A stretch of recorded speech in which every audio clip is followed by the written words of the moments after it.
The heavy autumn rain hammered against the glass of the neo-Georgian mansion in Maple Ridge, but inside, the sound was drowned out by the harsh, mechanical drone of a high-capacity washing machine. It was 11:45 p.m. on a Tuesday. Chloe Vance, or rather, Chloe Miller, as her marriage certificate had stated for exactly 92 days, was kneeling on the cold porcelain tiles of the utility room, her fingers raw, red, and swollen from tracking down a stray red sock that had threatened to ruin her father-in-law's white Brooks Brothers shirts. Eleanor Vance stood in the shadow of the hallway, her cashmere coat still damp from the storm outside. She hadn't knocked, she still carried the spare key Chloe had given her in a brief moment of pre-wedding lucidity. Eleanor's eyes, trained by 30 years of evaluating subtext as a university literature professor, didn't look at the house. She looked at her daughter's lower back, bent at an angle that spoke of deep, systemic exhaustion, and the cheap, synthetic apron tied over Chloe's silk anthropology dress. "Chloe," Eleanor said. Her voice wasn't loud, but it possessed the precise, crisp modulation that used to instantly silence a lecture hall of 200 freshmen. Chloe gasped, spinning around so fast her knee struck the edge of the dryer. "Ma? What are you doing here? It's almost midnight." "I was driving back from the faculty dinner in the city," Eleanor said, stepping into the harsh fluorescent light of the laundry room. She didn't offer a hug yet. Instead, she reached down, took Chloe's right hand, and turned it over. The skin across the knuckles was cracked. The diamond Tiffany setting, the one Eleanor's late husband had bought for Chloe's graduation, was caked with a gray film of dish soap and bleach. "Your phone was off. Your tracker showed you were still awake. Now I see why. I forgot to turn the ringer on, that's all," Chloe stammered, pulling her hand back and trying to tuck her fingers under her apron strings. "Julian had a late meeting at the firm. He needs his lucky navy suit pressed before his 7 a.m. presentation tomorrow. And Arthur Julian's dad suffers from chronic insomnia, so he likes his Egyptian cotton sheets washed with lavender oil twice a week. It relaxes him." "And Victoria?" Eleanor asked, her eyes narrowing slightly as she caught the scent of roasted garlic and rosemary lingering in the air. "Does she have a medical condition that requires her mother-in-law duties to be outsourced to a girl with a master's degree in structural engineering?" "Mom, please," Chloe whispered, casting a nervous glance toward the ceiling, toward the master bedroom where Julian was undoubtedly asleep, or perhaps scrolling through his Bloomberg terminal. "Victoria had a terrible migraine today. The charity gala planning committee took a lot out of her. I offered to make the cocoa vin for her bridge club tomorrow. It's no big deal. It's just what families do. We're adapting." Eleanor took a slow, deep breath. She reached into her leather tote bag, pulled out a pristine linen handkerchief, and began to wipe a stray speck of laundry detergent from her own thumb. It was a rhythmic, deliberate motion, her baseline defense against the urge to climb the stairs and yank Julian Miller out of his bed by his perfectly styled hair. "Adapting," Eleanor repeated the word like a foreign specimen. "When you accepted Julian's proposal at the Botanical Gardens last spring, you told me he was a partner-track financial analyst who respected your career. You told me his parents were delightfully traditional homeowners who were simply downsizing to stick close to their only son. I don't recall full-time uncompensated domestic help being listed on the wedding registry."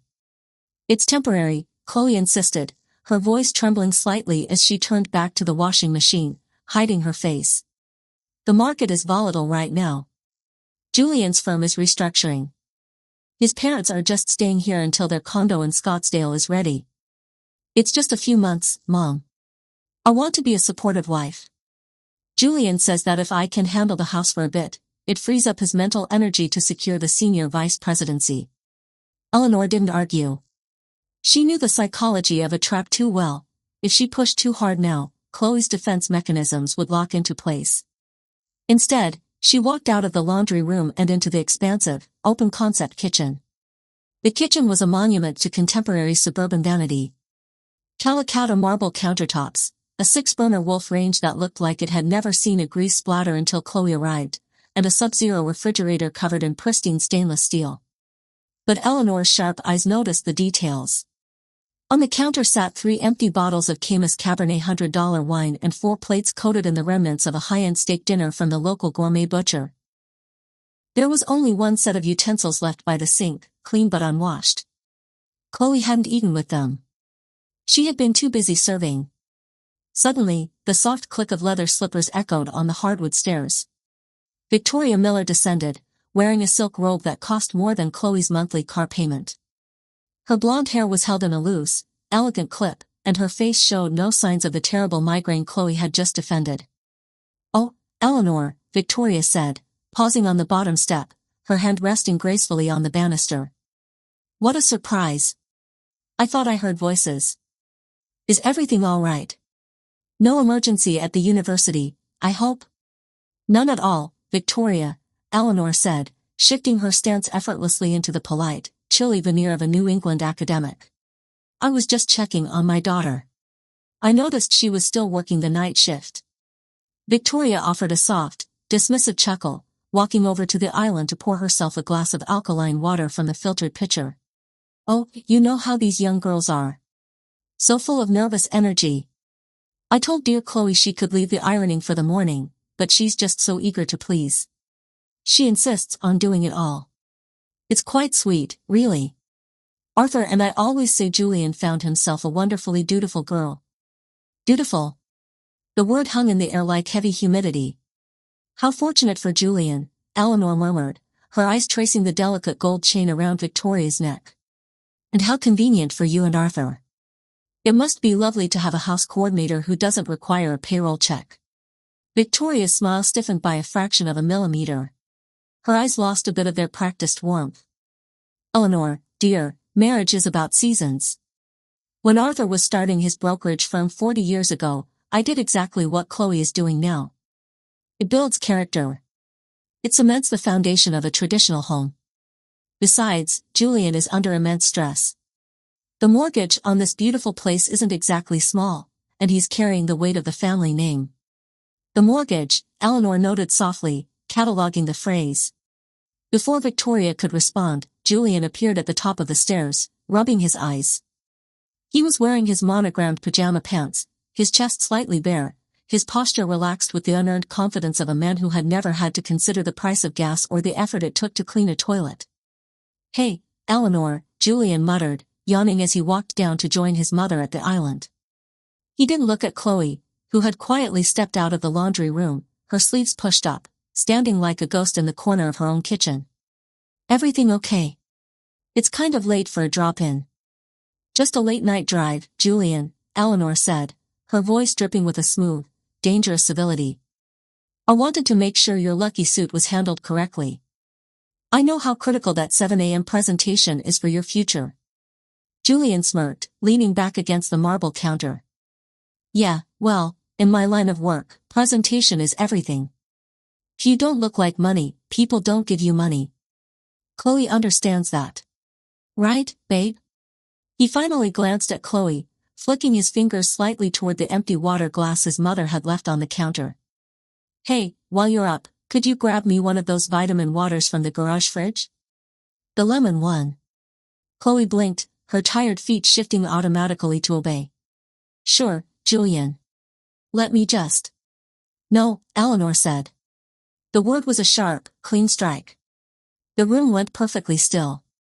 Even the washing machine upstairs seemed to drop its decibel level. Julian raised an eyebrow, a slight, condescending twitch at the corner of his mouth. "Excuse me." "Chloe is finished for the night," Eleanor said, her expression entirely serene, her arms crossed loosely over her chest. "She has a 9 a.m. briefing with the State Transit Authority regarding the new bridge foundation downtown, a project that actually requires a professional engineering license, if I recall correctly. If you require a lemon-flavored beverage at midnight, Julian, your legs appear to be fully functioning. And if they aren't, I'm sure your mother can assist you with the exercise." Victoria's face flushed a deep, ugly crimson beneath her expensive night cream. "Eleanor, really? This is a private family matter. There is no need for that tone in our home." "Our home," Eleanor echoed, her eyes sliding from Victoria to Julian, and finally landing on Chloe, who looked terrified not of her husband, but of the sudden, violent tearing of the fabric of her illusion. "It's fine, Mom," Chloe whispered, her eyes pleading. "Really? I'll get it." "You won't," Eleanor said gently, her tone shifting from ice to iron as she looked at her daughter. "Get your coat, Chloe. And your purse." "What?" Julian laughed, a sharp, ugly sound. Are you serious? She's my wife. She lives here. She has to finish the laundry. She is my daughter, Eleanor countered, stepping between Julian and Chloe with a deliberate, unhurried grace. And tonight, she is sleeping at my house. Tomorrow, she will go to work from my house. And you, Julian, will have the extraordinary opportunity to discover how iron works before the sun rises. Julian stepped forward, his face dark with sudden, petty anger, his mask of the suave Wall Street professional slipping to reveal the petulant child underneath. You can't just walk into my house and take my wife, Eleanor. This is ridiculous. Chloe, tell her to leave. Chloe stood frozen between them, her gaze darting from her husband's furious face to her mother's calm, absolute certainty. She looked down at her hands at the gray soap residue, the cracked skin, the heavy diamond ring that suddenly felt like a miniature handcuff. Chloe, Eleanor said softly, not looking back at Julian. The car is running. The heated seats are on. I bought that Italian roast coffee you like for tomorrow morning. Let's go home. For 3 long seconds, the only sound was the rain against the glass. Then, with a slow, trembling motion, Chloe reached behind her back, untied the synthetic apron, and let it drop onto the pristine marble floor. I'll get my purse, Chloe whispered. As Chloe hurried down the hall, Victoria stood rigid, her fingers clutching her glass of alkaline water so hard her knuckles turned white. This is a disgrace, Eleanor. You are ruining her marriage. You won't be welcome in this house again. Eleanor smiled, a small, dangerous curve of her lips that had once made fraudulent tenured professors sweat during peer reviews. She adjusted her cashmere scarf, turned her back on the gold-plated kitchen, and looked at the 2 Millers standing in their silk armor. Victoria, Eleanor said smoothly, her hand on the doorknob as Chloe joined her side. You should be much more concerned about the foundation of this house than my presence in it. Heavy rain always reveals where the leaks are. They stepped out into the storm, the heavy front door clicking shut behind them. In the quiet interior of Eleanor's Volvo, the heater hummed to life, wrapping Chloe in a blanket of warmth she hadn't realized she was missing. Chloe leaned her head against the headrest, her eyes closing as the tension finally broke, a single tear cutting through the dust of the Miller laundry room on her cheek. Eleanor didn't speak. She put the car in drive, navigated the smooth, winding roads of Maple Ridge, and glanced down at the leather passenger seat. Beneath her tote bag sat a thick, manila folder she had received from a private investigator that morning, a folder containing the true, disastrous financial statements of Julian Miller's elite investment portfolio and the foreclosure notices pending on his parents' assets. The first move was made. The pieces were on the board. And Eleanor Vance was about to teach the Miller family a lesson in structural integrity that they would never forget. By 8 a.m. on Thursday, the rain had cleared, leaving the lawns of Maple Ridge looking violently green under the crisp October sun. In the driveway of the Miller residence, a pristine silver Volvo SUV sat idling. Eleanor Vance stepped out, carrying not a suitcase of anger, but a basket of freshly baked, artisanal sourdough croissants and a jar of homemade lemon curd. She walked into the house with the easy, unbothered air of a woman who hadn't staged a midnight rescue 48 hours prior. Chloe followed behind her, looking rested in a crisp, tailored Max Mara trench coat, her engineering blueprints securely zipped into her briefcase. Julian was at the kitchen island, staring at a scorched navy suit sleeve with a look of profound betrayal. His hair was slightly askew, and an empty Starbucks cup sat on the counter like a monument to defeat. "Good morning, everyone," Eleanor said, her voice dropping into the soothing, rhythmic register of a seasoned public radio host. She placed the basket of warm pastries on the island, right next to Julian's ruined sleeve. "Who brought breakfast? Chloe has a very demanding site inspection today, and I wanted to ensure she had proper sustenance." Julian blinked, his anger from 2 nights ago temporarily short-circuiting at the sight of the croissants. "Eleanor. What is this? I thought we were at war." "War? Oh, Julian, how terribly dramatic," Eleanor chuckled softly, reaching for a porcelain plate and arranging the pastries with practiced elegance. "Marriage is a series of adjustments. After Chloe and I spoke last night, I realized I may have overreacted to the sight of my daughter looking a bit tired. As a mother, it's a knee-jerk reaction. But Victoria is entirely right, marriage has seasons. And I am here to help you weather this one. Victoria descended the stairs at that exact moment, her eyebrows arched in sharp suspicion. She was dressed for her weekly committee meeting, a Chanel tweed jacket over a crisp white blouse. Help? In what way, Eleanor? In the most practical way possible, Eleanor said, turning to Victoria with a smile that was warm enough to melt butter but cold enough to keep it fresh. I have 2 weeks of sabbatical before my guest lecture series in Boston. I decided to move into your guest suite for the fortnight. I will handle the grocery shopping, the heavy meal prep, and the coordinating of the household staff, or in this case, myself, so that Chloe can focus on her firm, and you, Victoria, can focus on your magnificent work with the Maple Ridge Charity Gala. Victoria looked at Julian, then back at Eleanor. The suspicion in her eyes was warring with the sheer temptation of having a highly educated, unpaid concierge handle the domestic friction that had made her last 48 hours a living hell.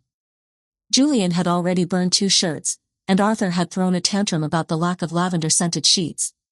Well, Victoria said, smoothing her skirt. That is surprisingly mature of you, Eleanor. If you truly wish to understand the inner workings of a traditional family, I suppose we can accommodate you. But things must be done according to our standards. Of course, Eleanor murmured, bowing her head slightly. Only the highest standards for the Miller name. By Friday afternoon, Eleanor had fully integrated herself into the house like a beautifully disguised Trojan horse. She didn't complain. She didn't sigh. She cleaned the kitchen until the marble gleamed, but she did it while listening to Vivaldi's Xinghao 4 Seasons Xinghao on her wireless earbuds, maintaining a chilly, untouchable dignity that drove Julian slightly mad. Her real work, however, began at 4 p.m. at the Maple Ridge Country Club, where Victoria had invited her for the high society Friday afternoon tea, mostly to show the community that she had successfully tamed her rebellious academic in-law. The sun-drenched patio was filled with women in pastel knitwear and diamond studs, bare thick with the scent of Earl Grey and expensive gossip. Victoria sat at the center table, flanked by Margaret, the HO president, and Beverly, the treasurer of the Regional Historical Society. Oh, Victoria's new daughter-in-law is a darling girl, Victoria was saying as Eleanor approached the table with a tray of cucumber sandwiches she had volunteered to carry. An engineer, you know. Very modern. But Eleanor and I are making sure she understands the importance of domestic grace. It's a true partnership. Eleanor joined the conversation smoothly, sliding into the empty wicker chair next to Margaret. She took a delicate sip of her tea, her eyes sparkling with an innocent, bright enthusiasm that would have terrified any of her former university colleagues. In fact, I was just telling Victoria how deeply inspired I am by the Miller family's commitment to this community. It's rare to see such financial fearlessness. Margaret's ears practically perked up like a bloodhound's. Financial fearlessness? Do tell, Eleanor. Oh, I shouldn't speak out of turn, Eleanor said, dropping her voice to a conspiratorial whisper, leaning in so the entire table had to tilt their heads toward her. But Julian was explaining his latest portfolio strategy to me. He's just so incredibly confident. Even with the market volatility, he's expanding his family's philanthropic footprint. Victoria, dear, you really must tell them about your plans for the Grand Autumn Gala auction. Victoria froze, a half-eaten macaron hovering inches from her perfectly lined lips. The auction? Yes. Eleanor beamed, turning to Margaret with an expression of pure, unadulterated pride. Victoria was telling me that the Millers are planning to match the entire community's donation pool this year. Up to $50,000, wasn't it, Victoria? She said that a family name is only as good as its public legacy, and with Julian's recent massive success in the tech futures market, they want to give back to Maple Ridge in a way that sets a new standard. Collective gasp went around the table. Margaret's eyes went wide. 50,000. Victoria. You absolute saint. We were struggling to clear the budget for the new children's pavilion. This is historic for our chapter. Victoria's face went through a magnificent sequence of colors from pale porcelain to dusty rose, finally settling on a sickly, translucent beige. Her heart was pounding visibly against her Chanel brooch. She knew, with absolute, terrifying certainty, that Julian's investment accounts were bleeding cash, that their Scottsdale condo had been quietly sold to pay off the interest on this very house, and that $50,000 was closer to their total remaining credit limit than a charitable donation. But looking at the worshipful, ecstatic faces of Margaret, Beverly, and the most influential women in the zip code, Victoria found herself utterly paralyzed by her own vanity. To deny it now would be to admit that the Miller empire was a house of cards. It would mean social death before the cucumber sandwiches were even cleared. Well, Victoria stammered, her hands trembling so slightly that only Eleanor noticed the rattle of her teacup against the saucer. You know, Arthur and I, we believe in leadership. Julian is handling the details. He certainly is, Eleanor said, her voice dripping with sweet, lethal praise as she reached over and gently patted Victoria's icy hand. Julian is a boy who loves a big presentation. He always says, if you don't look like money, people don't give you money.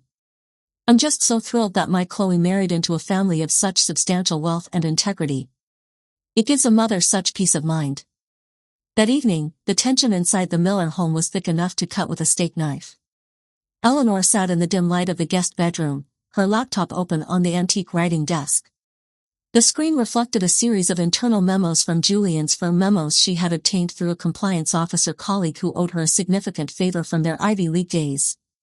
Julian wasn't restructuring his firm, Julian was under internal investigation for unauthorized trading using client funds.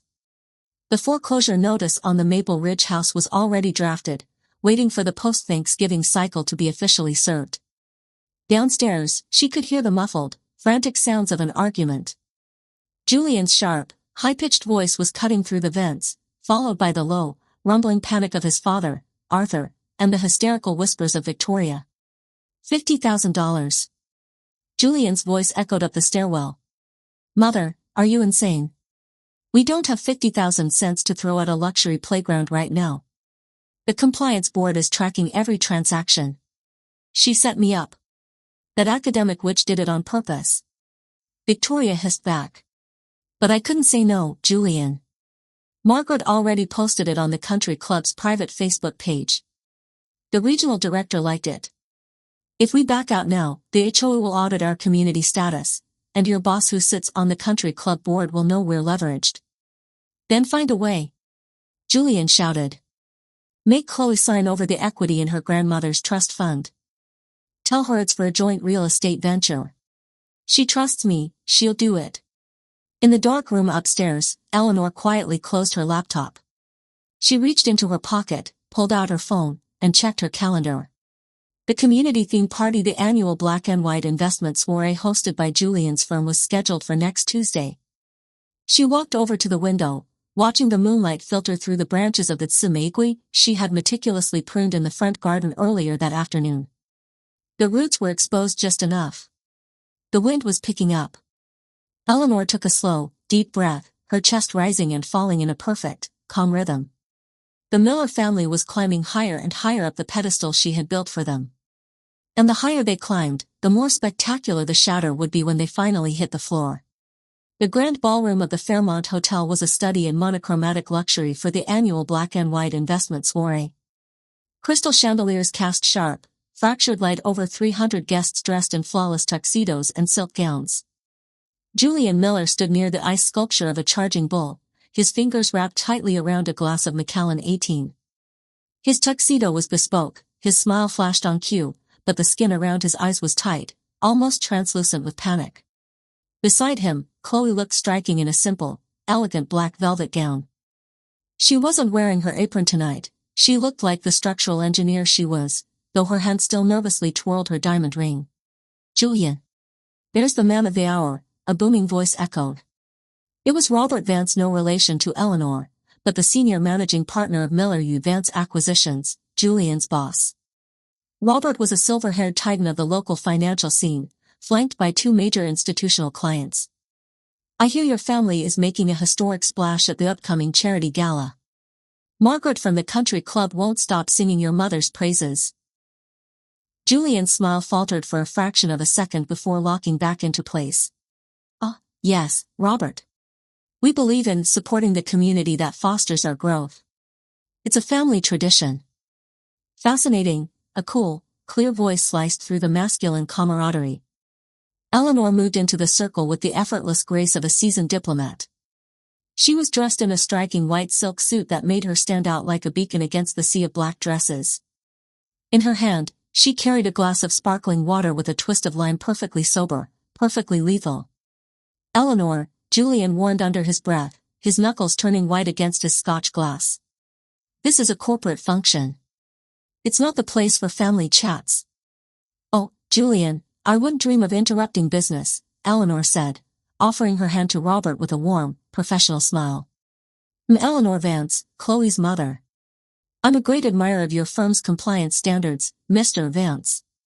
In my academic research, I always emphasize that structural integrity is just as vital in finance as it is in architecture." "A pleasure, Professor," Robert said, genuinely intrigued. "And I couldn't agree more. Integrity is our primary currency here. Which is exactly why I was so proud to hear about Julian's creative strategies to meet his family's philanthropic goals," Eleanor continued smoothly, her voice pitched at the precise volume that allowed it to carry to the neighboring circles of executives. Victoria, who had just shuffled over in a cloud of expensive perfume, froze mid-stride. "Eleanor, dear, let's not bore Robert with household logistics." "Bore him?" "Nonsense, Victoria," Eleanor chuckled, her eyes fixed on Julian, watching a bead of sweat form at his hairline. "Robert is a man of numbers. He would certainly appreciate how Julian managed to liquidize 60% of his personal holding portfolio last Tuesday afternoon to prepare for the charity match. Coincidentally, right around the same hour the SEC compliance tracker flagged a minor discrepancy in the regional tech futures pool.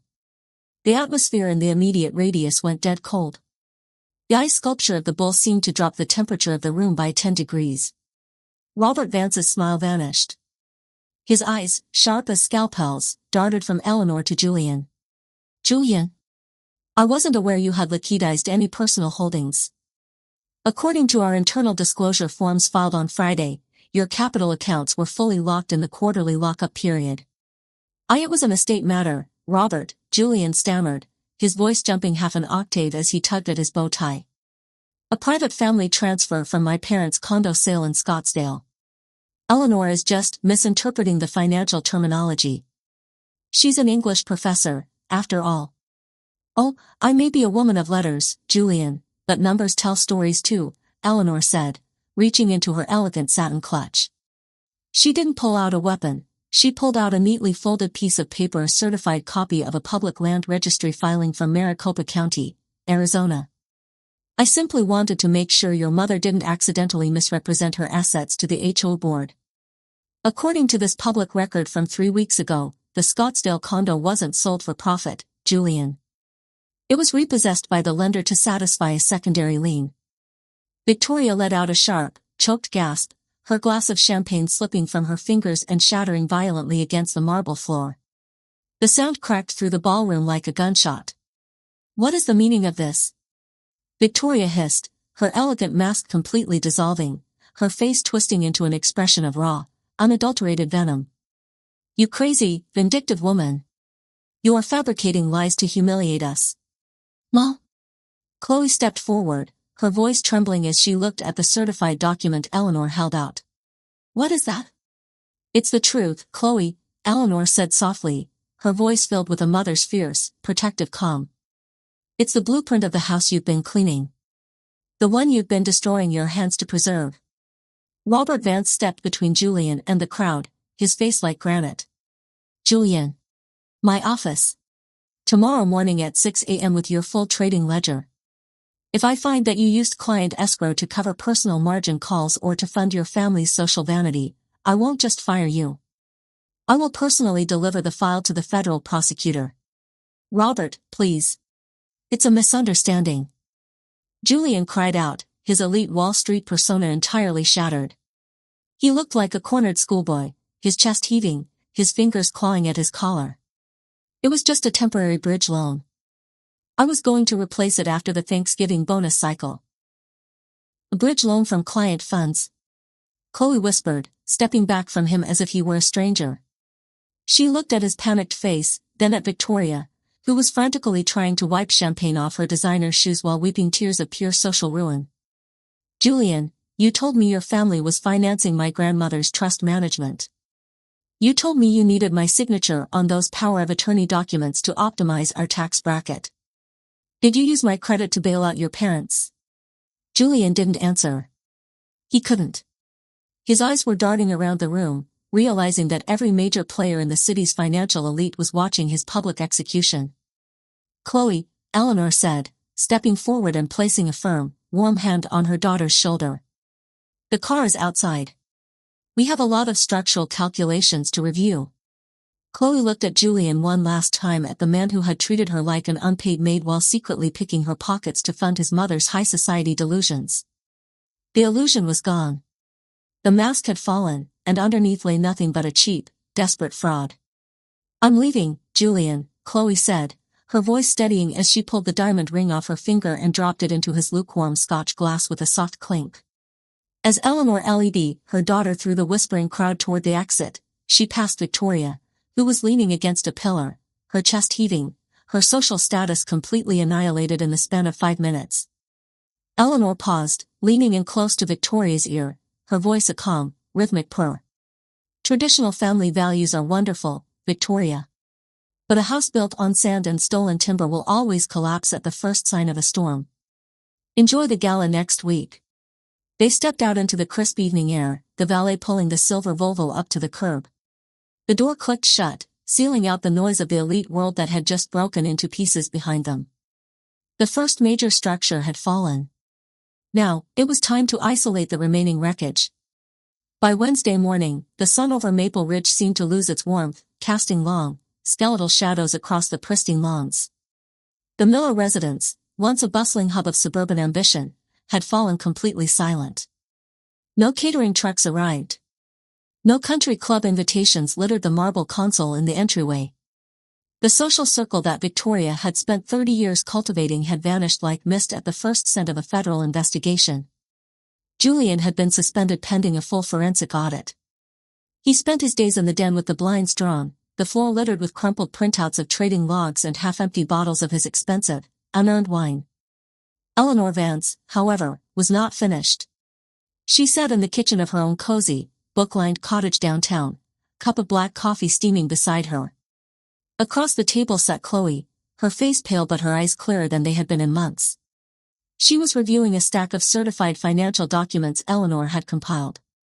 They used your credit score as a shield, Chloe, Eleanor said, her voice dropping into that calm, professorial register that laid bare the anatomy of a problem. When Julian had you sign those tax optimization forms, he legally tied your name to a secondary umbrella mortgage on the Maple Ridge house. If that house goes into foreclosure, your professional engineering license could be jeopardized by the resulting financial delinquency. In this state, public contract engineers must maintain clean financial disclosures. Chloe swallowed hard, her fingers tracing the jagged line of her cracked knuckle, the last physical mark of her time as an unpaid maid. They were going to destroy my career before it even started. Just to keep up appearances for Margaret and the HOA. They tried, Eleanor corrected gently, reaching over to cover her daughter's hand. But they forgot that a structure cannot stand when its weight-bearing columns are removed. I've already contacted the primary lien holder of the Maple Ridge property, a boutique investment trust managed by an old colleague from my Oxford days. They have formally accelerated the default notice due to Julian's material misrepresentation of assets. What happens now? Chloe asked. Now, we let them play their final card, Eleanor murmured, her eyes drifting to the window. The only thing a narcissist values more than money is the illusion of control. Victoria cannot accept that she is ruined. She will try to stage a comeback. And she will use the only remaining stage she has, Thanksgiving. Eleanor's prediction manifested less than 12 hours later. On Thursday evening, Julian called Chloe. His voice through the speakerphone didn't possess the arrogant smirk of the past. It was a jagged, desperate whine, the sound of a boy realizing the safety net had been shredded. Chloe, please, Julian begged, his breath rattling against the microphone. You have to come back.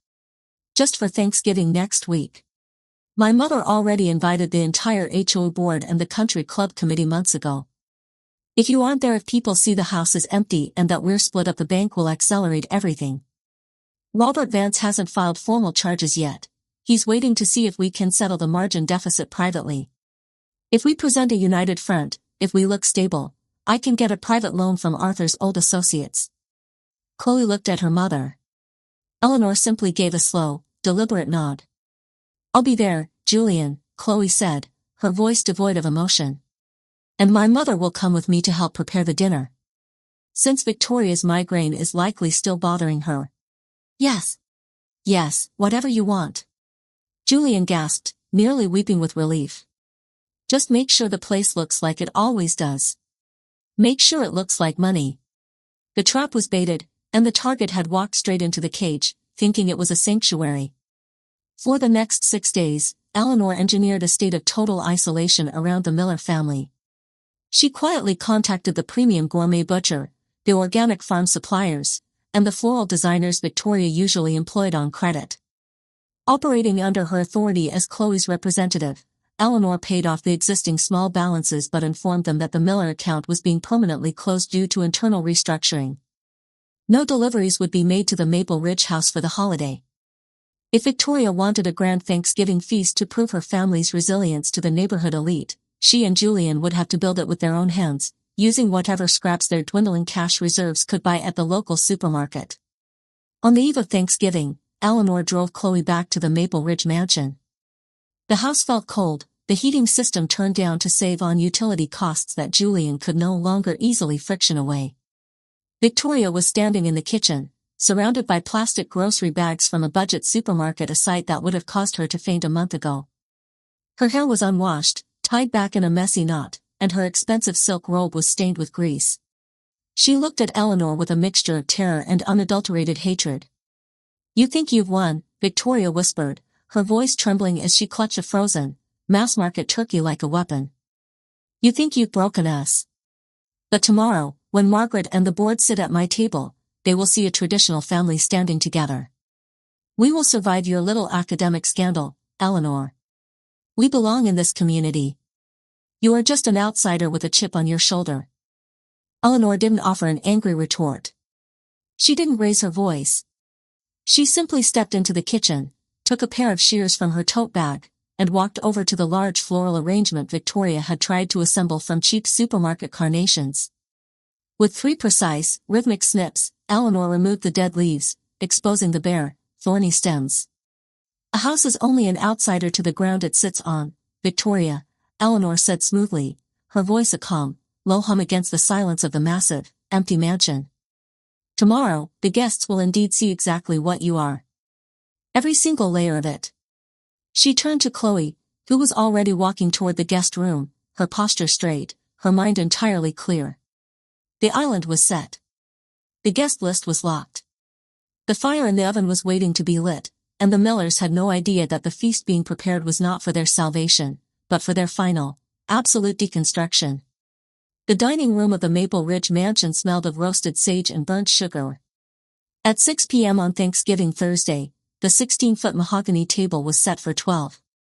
Margaret, the HO president, sat at the right hand of Arthur Miller, her diamonds reflecting the flicker of the beeswax candles. Next to her were Beverly and 2 of the country club's primary legacy donors. At the head of the table sat Julian, his knuckles raw from a week of frantic typing, his eyes bloodshot behind a layer of concealing powder. Victoria smiled from the opposite end, her voice vibrating with an artificial, glass-like cheerfulness. It is just so wonderful to have our closest friends here, Victoria said, raising her glass of cheap white wine poured from an expensive, decanted crystal pitcher. Despite the unfortunate, internet rumors regarding Julian's firm, we Millers know that the truth always triumphs. We are more resilient than ever. Here, Arthur muttered, his voice hollow. Chloe sat next to Julian, completely still. She hadn't touched her wine. She wore no jewelry other than a simple silver watch.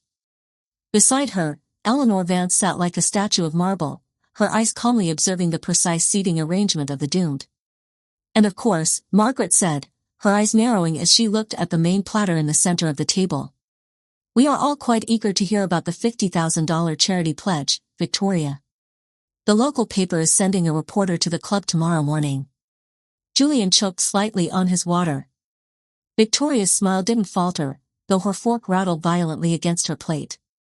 Oh, Margaret, we are just finalizing the escrow details. Julian is handling it with his usual brilliance. Actually, Margaret, Eleanor's voice intervened, dropping into that crisp, effortless lecture hall modulation that instantly drew every eye at the table. She stood up, smoothing the front of her dark wool trousers, holding a silver carving knife in her right hand. The escrow details are entirely finalized. In fact, as Chloe's mother, I volunteered to present the family's final accounting before we slice the turkey. Julian's face went instantly gray. Eleanor, sit down. This isn't the time.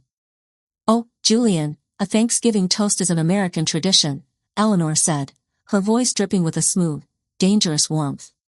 She reached into her blazer and pulled out a stack of neatly folded, blue-backed legal documents, dropping them right onto Margaret's bread plate. Let us talk about what we are giving thanks for tonight. Margaret blinked, adjusted her reading glasses, and looked at the top document. Her jaw dropped so low a piece of cranberry corporate jelly fell from her fork. This is a notice of accelerated foreclosure for this address. Filed yesterday at 下午4点整. The dining room went completely silent, save for the rhythmic hum of the sub-zero refrigerator. What? Beverly gasped, leaning over Margaret's shoulder. Foreclosure. But Victoria said they were expanding their portfolio. They were expanding their liabilities, Beverly, Eleanor explained, walking slowly around the perimeter of the table, her hand resting lightly on the back of each guest's chair as she spoke. Julian used his status as an investment analyst to open fraudulent credit lines under my daughter's name. He used those funds to pay the interest on his parents' repossessed property in Arizona, and when that failed, he used his firm's client escrow accounts to fund Victoria's country club membership fees. You lying academic bitch. Julian shrieked, standing up so fast his chair flipped backward, crashing into the sideboard. He pulled at his tie, his voice hitting that high-pitched, childish register of total exposure. Robert Vance hasn't filed the audit report yet. You can't prove any of this. Robert Vance filed it 3 hours ago, Julian, Eleanor said, her voice remaining entirely serene, perfect contrast to his hysterical panic.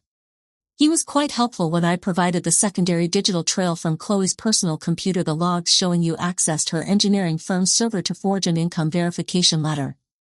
Arthur Miller buried his face in his hands, letting out a low, pathetic groan. Victoria stood up, her eyes wild, her carefully applied makeup melting under the sweat of pure, unadulterated social execution. Margaret, don't look at those. She's trying to destroy us. We are the Millers of Maple Ridge. Victoria screamed, her fingers clawing at the lace tablecloth, pulling it forward so that glasses tipped and gravy splashed across the white porcelain. Chloe. Tell them. Tell your mother to shut her mouth. Chloe stood up. She didn't look at Victoria. She looked at Julian, the boy she had spent 92 days serving, the boy who had viewed her hands not as something to hold, but as a resource to wash his dirt and carry his debts. My mother doesn't need to shut her mouth, Victoria, Chloe said, her voice clear, hard, and entirely devoid of the fear that had locked her in that laundry room a week ago. Because I've already opened mine to the district attorney. Chloe reached into her briefcase, which sat on the floor beside her chair. She pulled out a heavy, legal-sized manila envelope and slid it across the gravy-stained tablecloth, straight into Julian's trembling hands. That is a petition for absolute dissolution of marriage, Chloe said. And a temporary restraining order restricting you, your mother, and your father from contacting me or entering my office building. The silver Volvo outside is packed. My clothes are in the trunk. The keys to this house are on the island. You can do the dishes tonight, Julian. Margaret and Beverly were already gathering their coats in a state of absolute, terrified panic, scrambling away from the table as if the house were on fire. In less than 2 minutes, the grand dining room was empty of guests, leaving only the 3 Millers standing in the wreckage of their final dinner. Julian fell to his knees on the hardwood floor, staring at the divorce papers, his chest heaving as he began to weep not for the loss of Chloe, but for the loss of his corporate vice presidency, his luxury car, and his elite mask. Victoria sank back into her chair, staring blankly at the burnt turkey, her fingers twisting the pearls around her neck until the string snapped, sending white beads scattering across the floor like tiny, broken teeth. Eleanor walked over to her daughter, wrapping her arm around Chloe's waist. She didn't look back at the people on the floor. They were no longer characters in her story, they were simply debris. "Let's go, sweetie," Eleanor whispered. They walked out the heavy front door of the Maple Ridge mansion for the last time. The night air was freezing, filled with the scent of autumn wood smoke and distant pine. Eleanor started the Volvo, the engine roaring to life with a solid, trustworthy hum. As they pulled out of the driveway, the house behind them looked dark, its golden windows turning small and insignificant in the rearview mirror. 20 minutes later, they pulled into a small, 24-hour diner off the interstate. The neon sign buzzed softly in the dark. Inside, it smelled of cheap filter coffee and maple syrup. An elderly waitress with a tired smile brought them 2 thick white mugs of black coffee and a plate of apple pie. Chloe took a sip of the hot coffee, her shoulders dropping 3 inches as the absolute weight of the last 3 months finally melted away. She looked down at her hands. They were clean. The diamond was gone, replaced by the natural, strong lines of her fingers. "Mom," Chloe said softly, her eyes glistening but her mouth curving into a small, genuine smile. "Thank you." Eleanor smiled back, lifting her mug to clink it against her daughter's. The rhythm of her breath was slow, peaceful, and perfectly matched to the quiet hum of the highway outside. "You don't need to thank me for checking the blueprints, 亲爱的," Eleanor said gently. "A house can always be rebuilt. But your foundation belongs entirely to you." They sat in the quiet booth, watching the headlights of long-haul trucks slice through the November darkness, driving forward into a world that was vast, clean, and entirely theirs to design.